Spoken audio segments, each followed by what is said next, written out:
Di sini ada kondisi keuangan di usia 55 tahun dan ini survei dan ini kenyataan terjadi di seluruh dunia. 36% meninggal dunia di umur 55 tahun hasil survei. 54% tergantung tunjangan keluarga.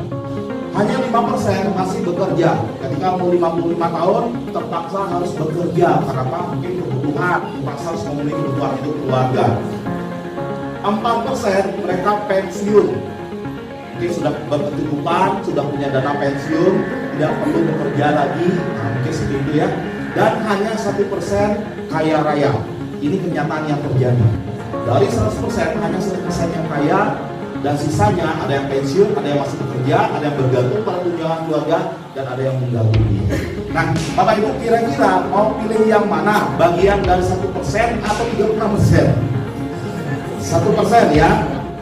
Karena inilah sebuah kepastian yang pasti. Sebuah kepastian yang kita sudah tahu pasti kapan terjadi.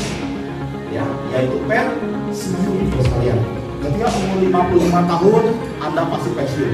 Ada tipe orang yang tidak punya waktu, tapi punya uang. Kira-kira Bapak Ibu pernah ketemu orang seperti ini?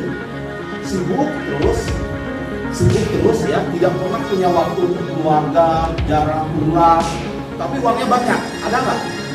Ada, kita sering ketemu seperti itu ya. Tidak punya waktu, tapi punya uang yang banyak. Kira-kira kehidupannya seimbang nggak? Ini kurang seimbang. Uang bukan segalanya, tapi bagaimana caranya kita menyeimbangkan antara punya uang dan bagaimana hubungan dengan keluarga, waktu yang kita berikan. Terus ada juga tipe orang yang punya waktu banyak, tapi tidak punya uang. Nah, tahu nggak seperti ini? Temu ya, pengangguran, ya, waktunya banyak, ya, waktunya banyak, naik motor sana sini jatuh, bangun lagi naik motor, waktunya banyak, tapi nggak punya uang. Ya, itulah seorang pengangguran. Terus ada tipe orang yang ini lebih parah lagi, tidak punya waktu dan tidak punya uang. Sok sibuk Pak, ya, sibuk banget, kerjain apa nggak jelas. Yang penting keluar rumah kerja. Keluar rumah kerja, bilang sama orang tua mau kemana, mau kerja. Tapi penghasilannya pas-pasan dan itu untuk membayar hutang setiap bulannya. Nah itu tidak punya waktu dan tidak punya uang. Ketemu banyak orang seperti itu. Banyak, apalagi ada yang ikut partai SMS ya, sibuk, miskin, sombong gitu. Jadi kan kita ketemu tuh prospek, ya itu sombongnya minta ampun, ya negatif sekali, negatif, tapi masih juga ada kekurangan waktu dan uang. Nah jadi kita jangan seperti itu. Di sini ada tipe orang yang punya waktu dan punya uang. Waktu punya banyak dan uang juga punya banyak. Ada nggak orang seperti itu? Ada, banyak kalau saya di dunia ini. Bapak Ibu tinggal pilih. Sekarang Bapak Ibu memutuskan ingin menjadi orang yang punya waktu dan punya uang atau yang lain Bapak sekalian. Siapa yang ingin punya waktu dan punya uang? Angkat tangan. Oke, semua ya kita sepakat ya. Kita di ruangan ini ingin punya waktu dan punya uang. Di dalam buku yang saya baca atau dalam seminar-seminar motivasi dan seminar sukses yang saya pelajari adalah sukses itu tidak hanya sekedar banyak uang, punya banyak uang, punya penghasilan besar itu belum tentu dikatakan bisa sukses. Tapi yang dikatakan bisa sukses adalah ketika kita bisa menyeimbangkan 5 aspek kehidupan ini. Nah itu yang menurut buku yang saya baca. Yang pertama aspek spiritual, bagaimana hubungan kita dengan Tuhan. Ya, apakah sudah seimbang? Terus aspek kesehatan. Ya, kadang-kadang ada orang yang mengejar uang terus tapi melupakan kesehatan. Sama saja dia kerja terus tapi di uangnya dikumpulkan untuk bayar rumah sakitnya nanti. Itu sama juga bohong ya. Nah kita harus perhatikan ini aspek kesehatan.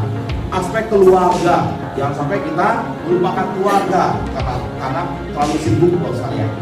Dan aspek sosial juga kita tidak boleh tinggalkan. Ya. Apalagi aspek finansial ini juga kita sangat butuhkan. Kenapa? Ini menjadi fondasi penopang utama. Kalau kita lihat, kalau Bapak Ibu finansial bermasalah, kira-kira kesehatan bermasalah nggak? Bermasalah, bos sekalian. Kadang-kadang banyak orang yang sakit di luar sana itu bukan karena virus, tapi karena stres dan bisa daya tahan. Caranya simpel, dikompres saja sama tumpukan uang masih sembuh kan? Karena apa? Karena pikiran banyak orang yang sakit. Terus kalau misalnya finansial terganggu, kira-kira keluarga terganggu nggak? Terganggu, keharmonisan keluarga terganggu.